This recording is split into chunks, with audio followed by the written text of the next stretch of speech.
Hello, आवाज आ रही है? हेलो, यस आवाज आ सर, रही आ है? रही है। ओके जी। पावर फैक्टर का आंसर निकाला किसी ने? Sir yes, 0.866। 0.866 के बाद 7 है क्या? या 66 पे ही खत्म हो रहा है?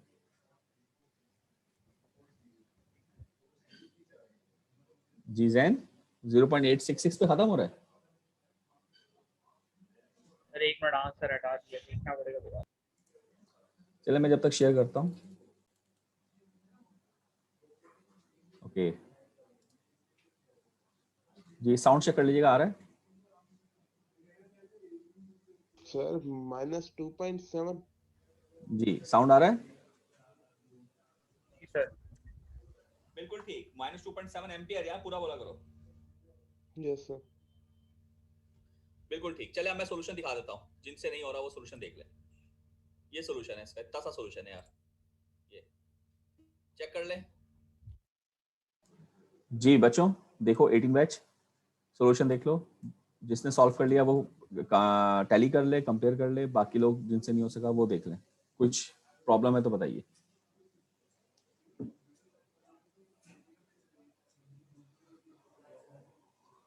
वी आउट आरएमएस, पीएफ और आई आउट एवरेज।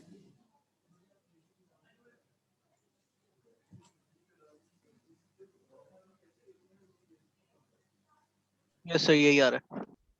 ठीक है, बाकी लोग भी देख लें। जी कोई इशू? ठीक है, फिर आगे मैं चल रहा हूँ। सर ये आंसर जो है, कोई पूछ रहा है कुछ आप लोगों में से?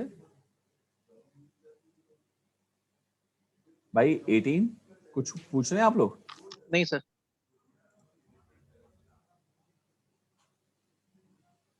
समझ में आ गई? नो, नहीं समझ में आई? नो कौन कह रहा है? नहीं मैं बोल रहा हूँ, सवाल नहीं है कोई। अच्छा अच्छा अच्छा जी।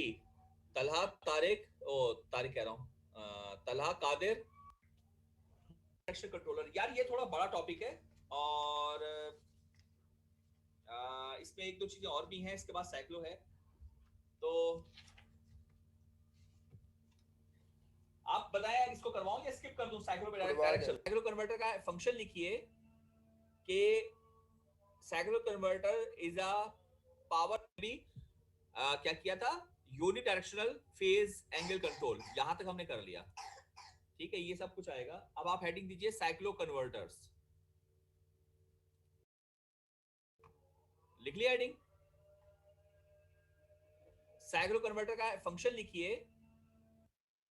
अच्छा आप लोग बताएं, साइक्लो कन्वर्टर का नाम सुना है आप लोगों ने पहले लैब में या कहीं पर? किसी को आइडिया है क्लास में से? What is the purpose of cyclo converter? क्या फंक्शन है इनका? हेलो, नहीं आवाज आ सर, रही? नहीं। किसी को आइडिया नहीं है? तो अच्छा, लैब में इसकी कोई एक्सपेरिमेंट हुआ है क्या? कोई प्रैक्टिकल हुआ है इसका लैब के अंदर साइक्लो का? नहीं सर। नहीं सर। अच्छा, ये एक बड़ी इंपॉर्टेंट चीज है साइक्लो कन्वर्टर। यूं समझ लें कि जैसे आपका आपकी आपकी वीएफडीज होती हैं, वेरिएबल फ्रीक्वेंसी ड्राइव्स, ठीक है? तो वीएफडीज का बेसिक पर्पस क्या होता है कि वो आपके मोटर की स्पीड को कंट्रोल करेंगी। और मोटर की स्पीड कंट्रोल करने में अगर हम डीसी की बात करें तो डीसी के आप लोगों ने ईएमएस में देखे थे बहुत सारे मेथड्स थे, जिनमें से आर्मेचर वोल्टेज कंट्रोल और फ्लेक्स रेजिस्टेंस कंट्रोल मेथड दोनों बड़े इंपॉर्टेंट मेथड्स थे, ठीक है? इसी तरह अगर मैं ऑल्टरनेटिंग मशीन्स की बात करूं, एसी मशीन्स की, एसी मोटर्स की बात करूं, तो वहां पर जो आपके पास कंट्रोलिंग मेथड्स हैं उनमें सबसे इंपॉर्टेंट फ्रीक्वेंसी होती है। वैसे तो पोल्स भी हैं और भी चीजें इंपॉर्टेंट है, मगर वो एक तरह से समझ लें फिजिकल पैरामीटर्स हैं। नॉर्मली रनिंग में आपके पास फ्रीक्वेंसी इंपॉर्टेंट होती है। अच्छा, अब आप ये कह सकते हैं सर फ्रीक्वेंसी भी तो कांस्टेंट है, यानी कि सप्लाई अगर के इलेक्ट्रिक के देखें तो 50 हर्ट्ज पे आ रही है। तो बिल्कुल ठीक है कि फ्रीक्वेंसी कांस्टेंट है, वो 50 हर्ट्ज है, तो जाहिर है आप उसकी स्पीड को फ्रीक्वेंसी के थ्रू तो कंट्रोल नहीं कर सकते। इसीलिए स्टार्टिंग के अंदर डीसी मशीन ज़्यादा यूँ समझ लें कामयाब थी, क्योंकि उसके अंदर स्पीड कंट्रोल जो है वो आराम से हो जाती थी। और एसी मशीन्स में आपके पास ऐसा कोई मेथड यानी कि एफिशिएंट मेथड मौजूद नहीं था। क्योंकि आपको फ्रीक्वेंसी को चेंज करना पड़ेगा एफिशिएंट, अगर आप यानी अगर आप स्पीड को एफिशिएंटली कंट्रोल करना चाहते हैं। तो after the advancement in power electronic drives हम इस काबिल हो सकते हैं कि हम ये काम कर सकें। तो इसके लिए नॉर्मल तरीका इख्तियार ये किया जाता है कि आप पहले एसी को डीसी में कन्वर्ट करें और फिर डीसी को दोबारा एसी में कन्वर्ट करें।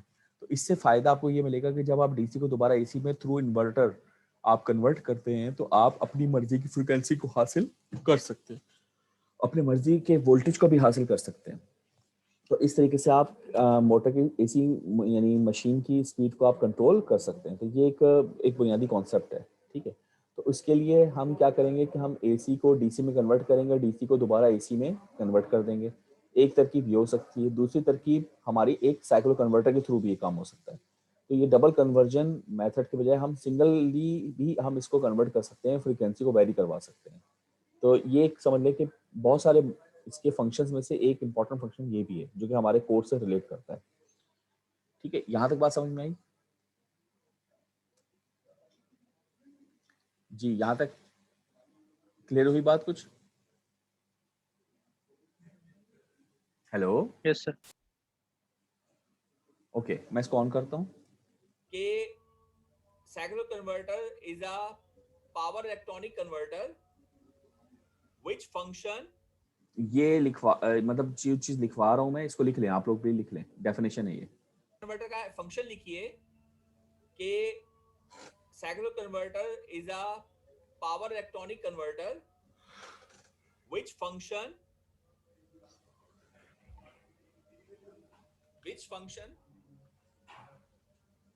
cyclo converter is a power electronic converter which function is to convert fixed AC voltage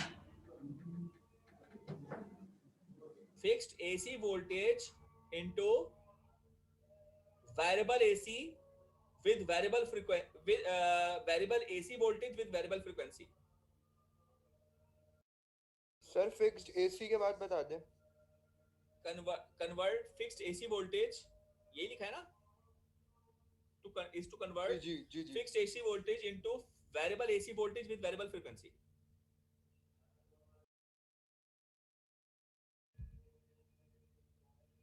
ठीक है। अच्छा, ये काम हम इन्वर्टर से भी कर सकते हैं, क्या ख्याल है आपका? भाई अगर मुझे एसी वोल्टेज की फ्रीक्वेंसी वेरी करवानी है तो आपने पढ़ा है ना वीएफडीज, वेरिएबल फ्रीक्वेंसी ड्राइव्स, याद है वीएफडीज? जी जी तो उसमें क्या करते हैं आप, पहले एसी को डीसी में कन्वर्ट करते हैं यानी रेक्टिफायर्स डीसी, और जब डीसी बन जाती है फिर उसको जब दोबारा इन्वर्टर से एसी में करते हैं तो अपनी मर्जी की फ्रीक्वेंसी हम हासिल कर लेते हैं, यही करते हैं ना? Yes sir. अच्छा, और अभी जो एसी वोल्टेज कंट्रोलर पड़ा था उसपे आप वोल्टेज तो कंट्रोल कर रहे थे मगर फ्रीक्वेंसी तो वही थी, फ्रीक्वेंसी हमने ऑन ऑफ में हमारी कंट्रोल हो रही थी, वो मतलब इतना एफिशिएंट वे नहीं था। साइक्लो कन्वर्टर में दोनों काम हो जाते हैं, लेकिन आप ये कह सकते हैं सर साइक्लो कन्वर्टर पे और वीएफडी में क्या फर्क है? तो वीएफडी में और साइक्लो कन्वर्टर में बस इतना सा फर्क है कि एक चीज वीएफडी में अच्छी है और एक चीज साइक्लो कन्वर्टर में अच्छी है। साइक्लो कन्वर्टर में ये अच्छा है कि इसमें थोड़े लॉसेस कम होते हैं क्योंकि इसमें वन स्टेज कन्वर्जन है। भाई वीएफडी के अंदर तो पहले आप एसी को डीसी में करते हो तो रेक्टिफायर की स्टेज आती है, फिर डीसी को एसी करते हो तो इन्वर्टर की स्टेज आती है। तो जितनी डिवाइसेस ज्यादा इस्तेमाल होंगी, हम तो सारी आइडियल ले रहे हैं मगर रियल लाइफ में तो कोई भी आइडियल नहीं होगी, तो सबके अपने अपने लॉसेस होंगे। तो दो स्टेज कन्वर्जन काफी लॉसेस रखेगी, क्या ख्याल है, सही कह रहा हूं? सही बात है। मगर साइक्लो कन्वर्टर में एक ही स्टेज में काम हो जाता है, एक ही स्टेज से आप कन्वर्ट कर देते हैं, तो ये इसका फायदा हो गया साइक्लो कन्वर्टर का। मगर नुकसान क्या है कि साइक्लो कन्वर्टर की फ्रीक्वेंसी जो वेरिएबल की जो रेंज है वो ये है कि वो जितनी भी आप इनपुट फ्रीक्वेंसी देंगे वो उससे कम तो कर सकता है, ज्यादा नहीं कर सकता। आई बात समझ में? मतलब इन्वर्टर में आप वीएफडी लगाते हैं तो अगर आप फॉर एग्जांपल आप दे रहे हैं 1 किलोहर्ट्ज, एक मिसाल दे रहा हूं, 1 किलोहर्ट्ज अगर आप दे रहे हैं तो आप 500 हर्ट्ज भी ले सकते हैं और 5 किलोहर्ट्ज भी ले सकते हैं बाय यूजिंग वीएफडी। मगर अगर 1 किलोहर्ट्ज आप साइक्लो कन्वर्टर में देंगे तो आप 1 किलो से लेकर 0 तक आप उसको वेरी करवा सकते हैं, 1 किलो से ऊपर नहीं जाएगी। बात समझ में आई? सही है सर। तो मैं जरा शेयर कर रहा हूं स्क्रीन, ये आप देखें और इसको जरा नोट कर लें, साइक्लो कन्वर्टर्स, और ये ट्री बना लीजिए।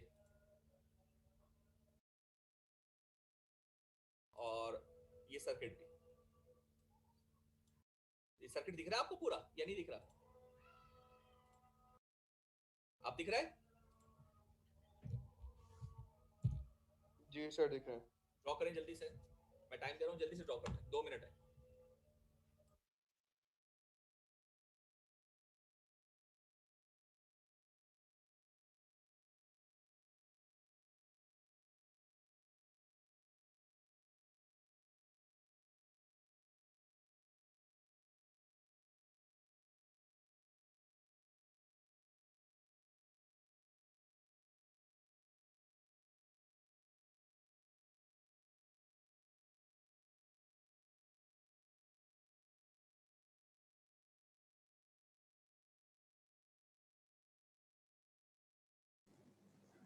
हेलो भाई, आप लोग भी ड्रॉ कर रहे हैं ना साथ में?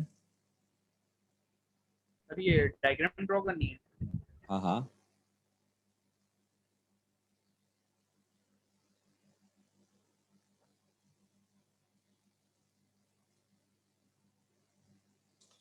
और इसमें नीचे भी आप देखेंगे कि जो VS वाला इशू है वो रिजॉल्व हुआ है, जो अभी क्वेश्चन पूछा था अरीब ने मुझसे। ये देख रहे हैं ना आप लोग डायग्राम के जो डाउनवर्ड आ रहा है? नहीं सर, स्क्रीन हट गई। स्क्रीन हट गई? ठीक है सर। एक मिनट रुके, क्या इशू हो गया?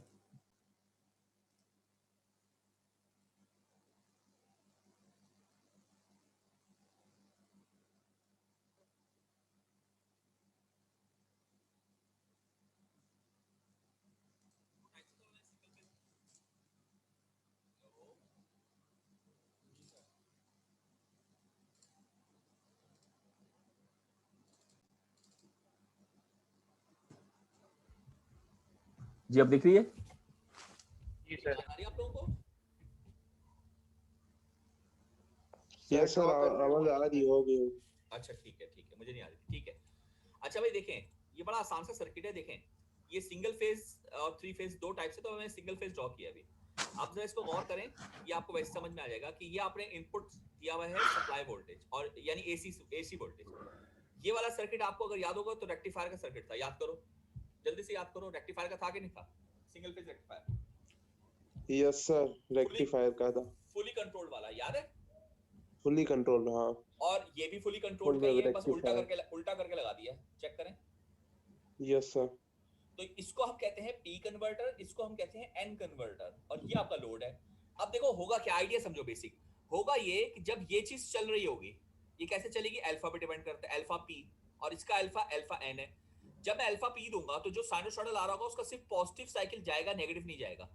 क्या ख्याल है? लोड पे कौन सा आ रहा होगा? सिर्फ पॉजिटिव साइकिल। सही कह रहा हूं भाई? बताओ ना यार भाई, बात समझ में आई? हेलो यस सर, समझ आ रही है। देखो, एक वेव है, ये वेव है, ये एसी चल रही है, ठीक है, ये इनपुट आ रहा है आपका, सही है। अब मैं मिसाल के तौर पर मैं आपको ये कहता हूं कि भाई देखें, मैंने सिर्फ अल्फा पी ऑन किया, अल्फा पी। अल्फा पी का क्या मतलब है? कुछ ये चीज आ रही होगी मेरे पास, ये ये आ रही होगी, बोले यस सर। कितने आ गए? 1 2 3 4 5 6 साइकिल मैंने ले लिए। 6 साइकिल के बाद मैंने अल्फा पी बंद करके अल्फा एन ऑन कर दिया, पी बंद कर दिया, तो क्या होगा? ये नीचे चला जाएगा। 1 2 3 4 5 6। अगर मैं बराबर रखता हूँ, फिर मैं अल्फा पी ऑन कर दूंगा तो दोबारा से ये साइकिल आना शुरू हो जाएगा। बात समझ में आई? तो ये इसका फंक्शन कुछ ऐसा होगा कि जब मैं ये ऑन करूंगा तो ये इस तरफ को रेक्टिफायर बन जाएगा, जब मैं ये ऑन करूंगा तो ये नीचे का रेक्टिफायर बन जाएगा। मगर अगर मैं कंबाइंड ले लूं पूरी चीज, तो ये क्या बन गई? एक ऑल्टरनेटिंग साइकिल बन गई।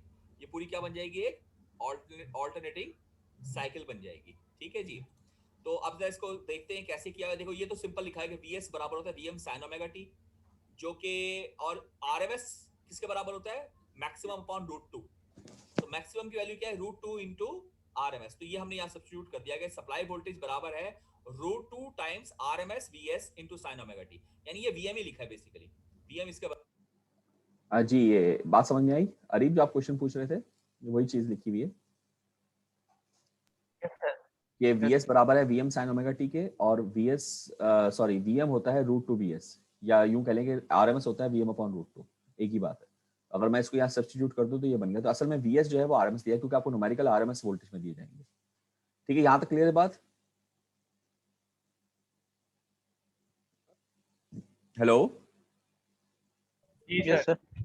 अच्छा, फिर मैं इसको यहीं रोकता हूँ क्योंकि टाइम मेरे हाल से ओवर हो गया है, 1 बज गया है, तो इसको हम यहीं से कल कंटिन्यू करते हैं। ठीक है। अच्छा, कल ये मुझे बताएं कि कल एक और क्विज ले लूं, क्या कहते हैं? सर आज के लिए काफी है, इस हफ्ते के लिए एक क्विज काफी नहीं है तो बहुत हो जाएगा। इसलिए तो मैं राय पूछ रहा हूँ, वरना टोटल 5 देना। आउटलाइन में। जी तूबा, सर आउटलाइन में तो 5 से आज हो जाएंगे ना, 5 कंप्लीट। आउटलाइन में 5 लिखे हैं? Yes sir. यार आज तक कभी किसी ने आउटलाइन का मुझे Yes, sir. रेफरेंस नहीं दिया कोर्स के हवाले से है। आज यहाँ पर मतलब निकला तो रेफरेंस फौरन दे दिया है, वरना कौन देता है रेफरेंस आउटलाइन का। खैर मुझे याद नहीं, मैंने 5 लिखे थे, तो वो तो मिनिमम है ना, ज्यादा तो हो सकते हैं, क्या कहते हैं। चले अच्छा छोड़े, मैं तो ये कह रहा हूँ कि आप लोग बताएं, अगर आप लोग चाह रहे हैं तो मैं ले लेता हूँ, कि आपकी प्रैक्टिस हो जाएगी, तैयारी हो जाएगी। सर ले सर।